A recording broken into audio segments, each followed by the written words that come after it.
Hey everyone, DIY Maniac here, John P. coming at you with my recent purchase, my Rock Rider Cross Trail mountain bike, as you can see here. So the main issue with this bike is it's a full carbon frame. It does not have a bike stand. I'm not sure where I'd even put a bike stand on it. So instead of figuring out how to attach a bike stand to the bike itself, I'm going to make a floor mounted bike stand, kind of like what you see at parks for kids' bikes out of metal. I'm going to be making it out of some PVC piping. And the piping I'm going to use is actual piping that's used for central vacuums. So it's a little bit thinner. It's not your typical plumbing piping that you would see like ABS. It's just a thin wall PVC, 2-inch diameter, that I'm going to be using to construct a floor bike stand. So for now I'm going to be making it for just my bike. But of course, what's nice about PVC and fittings, you can add on to it. So I can make extra bike stalls for the kids' bikes, for my wife's bike as needed. So that'll be nice. So I'm going to walk you through the construction and how I'm going to figure out the dimensions. So the first dimension we're going to want to get is for the width of the tire. So basically we want this bike to sit into the stand and be held up nice and straight, so what we're going to have is 2 riser pipes that are going to come up on either side of the tire that the bike's going to roll into and lock into. So obviously if that gapping or spacing between those 2 riser pipes was too wide of a distance, the bike would have the tendency to want to lean either way. So we want to make it close enough of a tolerance that it holds the bike up straight, but not so close as difficult to slide the tire in. So the first measurement we're going to take is I have my son here. He's going to take the measuring tape. I know my front and back tires are the same, so we're going to run the measuring tape across here. Let me get you some better lighting. We'll go to the front tire. So we're going to run our measuring tape across our tire, and we're going to see what our total width of our tire is. So in my case, I'm looking at about 2¼ inches. So I'm going to aim for 3 inches of spacing. So that'll give me that little bit of looseness on either side, so it'll slide in nice and easy, but still hold it up straight. So what you always need to take into account when you're cutting pipe is not only the amount of pipe you need, but the amount of pipe that's going to fit into the fittings. And what I mean by that is, if we look here at the fittings that we're using,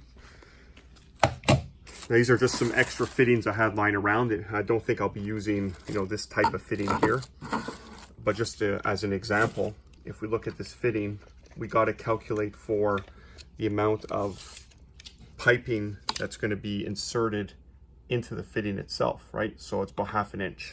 So I said I wanted that 3-inch gap. Well, I need to cut the pipe at 4 inches because I'm going to have a fitting on either side. So we need the 1/2 inch tolerance on either side to fit into the fitting. So that's just a rough breakdown. I'm going to go ahead now and cut the first pipe, and we'll see how that's done. Okay guys, so we go ahead and we mark the length of pipe we need. This is a very thin walled PVC, very easy to cut. You could cut it with a chop saw, miter saw. What I'm going to be using is hand tool, so I'll be using a hacksaw. So I'll just be taking my hacksaw and cutting that. So we're going to make our measurement, and then we're going to be adding the extra piping that we need for those fittings like I mentioned earlier. Okay guys, so me and my assistant got all the pipes cut. So keeping in mind what you're seeing out here is just a layout without the fittings, so without the attachments, basically the T fittings, the elbow, stuff like that. None of that is on it yet because I gotta go to the store and buy those.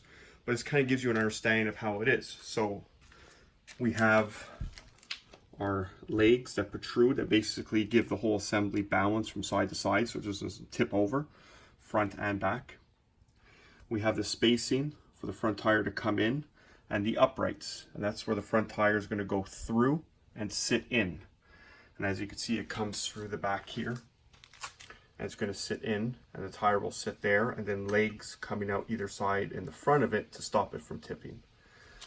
The uprights on this particular one are based off of my bike tire. So I have a 27.5-inch diameter tire, so I made it 28 inches to allow for the bike tire to fit inside properly.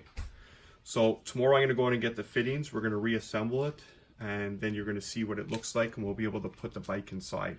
but it kind of gives you an understanding of how it goes together. So, you know, like the key dimensions in this scenario are the spacings for these pieces here, because you want them to be the proper width for your tire. So you'll have it there, there, and there, as well as the top one on the upright.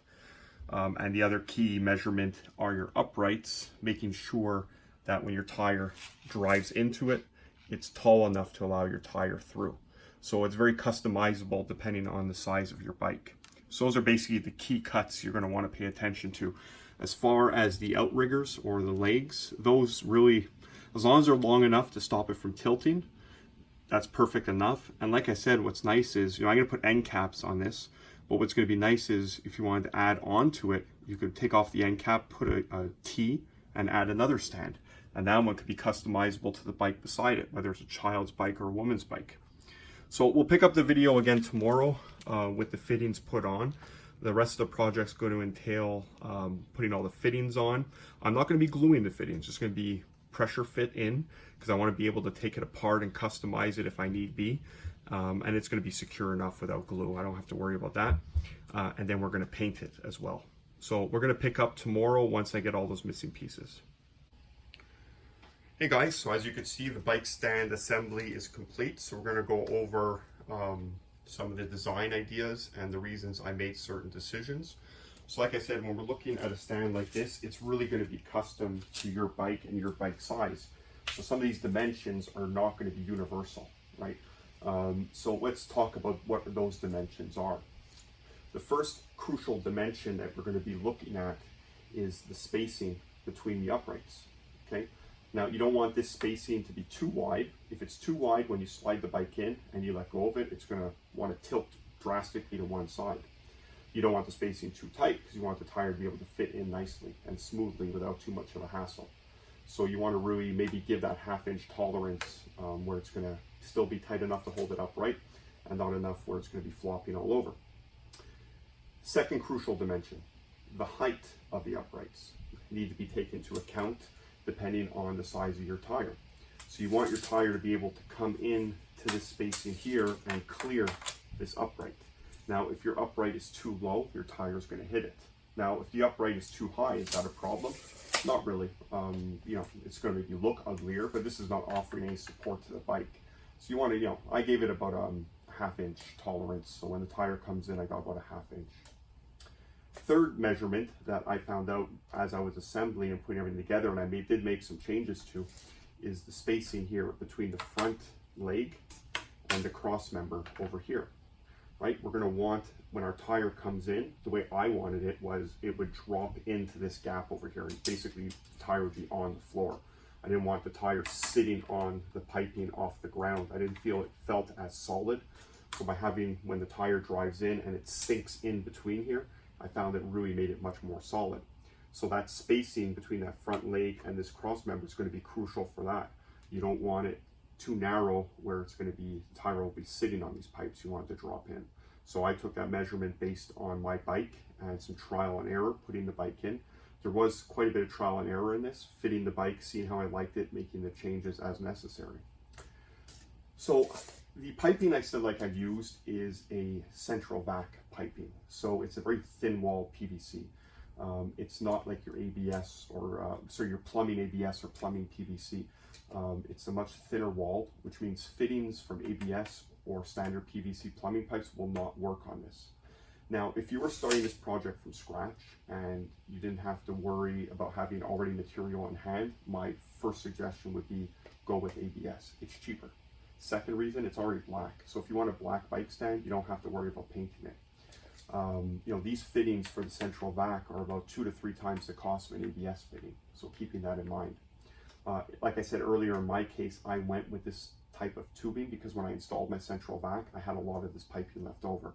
So I figured, why not? Let's use it. I did a cost analysis of would it be cheaper for me just to buy lengths of ABS piping and saving the cost on these fittings. And in the end, it became pretty much cost neutral. So I figured if I have material, let's use it. So that's why I went that route. So like I said, it's very custom to my bike, but you know, I want to give you guys an understanding of what dimensions I use. So if at least gives you a template for when you're starting your build. So what I'm going to do is I'm going to go over each of the dimensions and show you what those lengths are, right?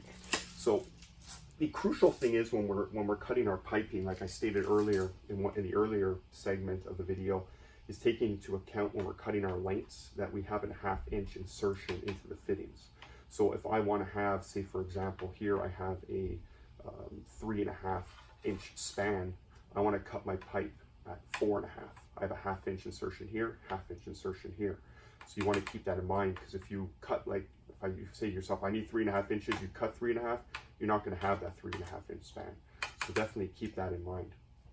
Because I use central vac piping, there are no T fittings, unfortunately. They don't exist. I looked, they don't have them. I guess it's because being a central vac, you want to have nice fluid flow, so a T would cause an obstruction. So it's all these street elbows that do come to a 90. So that's what I ended up using. In actuality, I kind of like it better. It has a nice rounded look to it on all the ends. So I really did like that. So looking at the dimensions of the unit itself, I mean, I'll go over what measurements I use if you guys want to use that as a starting template. So if we come over here and we look at these little sections here, so I'm going to be giving you lengths, total length. So that's including the part that's being inserted into fittings. So you have your cut list, and then you just have to attach your fittings. So in this case, I have 5.5 inches of pipe. In the middle here, I have 4 inches of pipe. And then over here, it's going to be the same as that one, 5.5 inches of pipe. So that's taking into account the insertion into the fitting. So exposed pipe is going to be 1 inch off those measurements. So keep that in mind. So, you know, I think this dimension is going to be universal for most of you. It does give good stability to the stand itself.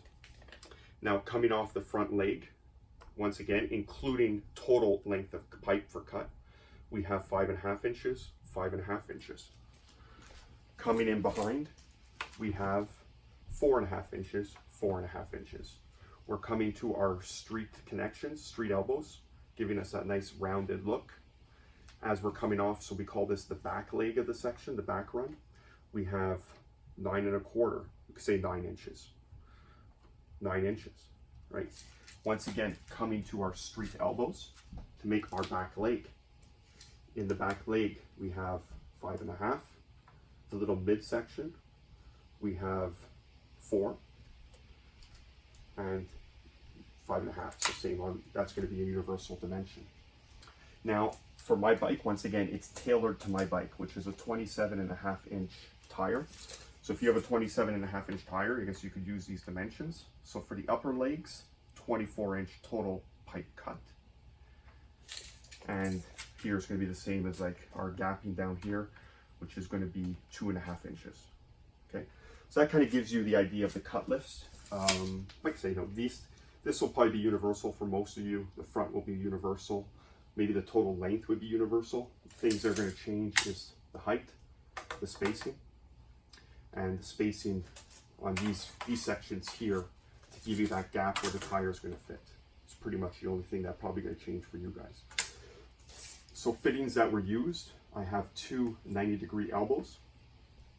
I have 4 end caps for each of the feet.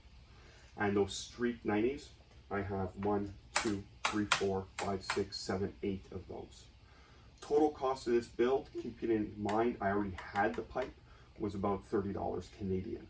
So what's that, $5 US? No, just joking, $22 US. If you had to buy the pipe, maybe add an extra $15 to $20 Canadian if you had to add the pipe. Now, it's very stable. As you can see, it rocks a little bit. It's not the end of the world. What I'm going to be doing is actually filling it with sand. I have a couple bags of like that playground sand. I'm going to be filling it into the uprights and into the legs. Just, yeah, why not? Give it a little more weight, a little more stability. I'm then going to be painting it. Probably going to go with a red. I'll see how I feel when that time comes. Before you paint, you're going to want to wash it down with a degreaser. Maybe give it a light sanding, get some of that gloss off so the paint adheres nicely. So that's what I show you now with the bike in the stand. So let me go get my bike.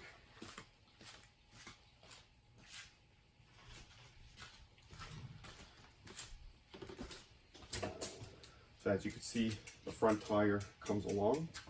It fits right in. So the front tire is on the floor. And as you can see, the bike is being supported very nicely.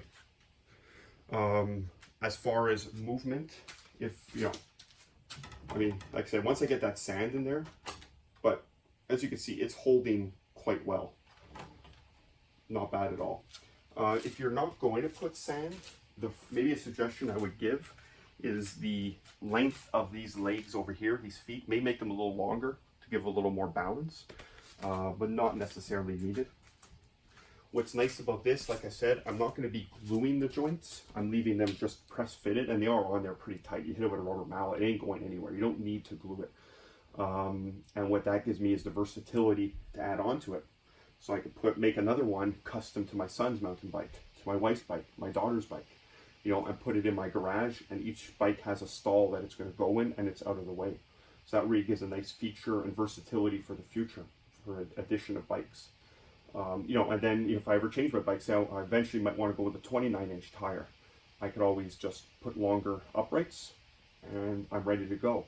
And that's, if I were to have glued everything together, I definitely would have a much harder time. I'd be replacing fittings. So my recommendation is don't glue, just press fit it together. It's more than fine. So I'm going to leave the video here. Next, when I come back, I'm going to show you the finished product. So it's going to be painted, and you'll get to see what color I decided to paint it. So that'll be a surprise. So let me get working on that, and we'll pick up the video when it's painted. Okay guys, well, it's all done. Here's the big reveal of the final color. So as you can see, I went with a dark red. I'm not gonna lie to you, I went with whatever paint I had sitting in the garage. You know, part of these DIYs is also building on a budget. So when I have extra paints left over from other projects, why not use them? The whole goal was to have a red stand to match my red bike. Is it the same kind of red? No, not at all, but it gets the point done. For the white accents, I painted the whole thing red. The only component that's actually white on it are these end caps. What you see in the middle that's white, I just took some white electrical tape that I had and wrapped it around to give it that white accent. Could I have done that by masking off and painting? Yeah, I guess so. But the pipe underneath is gray, not white, and I wanted that white to kind of go with the contrasting white on the bike. So that's what it looks like. Give you guys from some different angles, different perspectives. So you can see how that round pipe really looks nice. So I'm just gonna cut the video and come right back and show it to you with the bike inside. So there we go with the bike in the stand. Now, if you remember, I said earlier, you know, I was gonna fill it with sand. I still haven't done that. Easily done just by removing those little end caps there, pouring some sand in. But to tell you the truth, now with the bike in it and, you know, moving the bike around, it's pretty solid. Yeah, it has some wobble to it. Sand would definitely help, but I don't think it's really needed. So here you go. You can see how the bike tire fits inside. So you can see what I meant about making that, that measurement where the tire is. So the tire is basically sitting on the floor and being cradled in that lower piece. And you can see it coming up, wrapping around the tire. And as you can see, I still have some tolerance there for the tire. And like I said, if ever I were to put bigger tires on it or get a different bike, it's easily modifiable. As I didn't glue the joints, I could just put larger pipe in to accustom it to any other bike. I'll show you guys a little bit about the stability. So you can see I'm shaking the bike around. So yeah, I mean, but look, I'm giving it a good knock and it's not tipping over. The bike's definitely not tipping over, right? So it's pretty stable. It's, you know, to do the job it needs to do. So anyways, guys, I mean, that's just a quick video on how to build your own custom bike stand for your bike. And like I said, the great part about it is you could add on to it. So you can take off those end caps, continue on, and make extra stalls for different bikes. So let me know what you think in the comments down below. As always, guys, as you know, every YouTuber says, remember to like and subscribe and leave your comments and keep looking out for future videos. Thanks a lot for watching.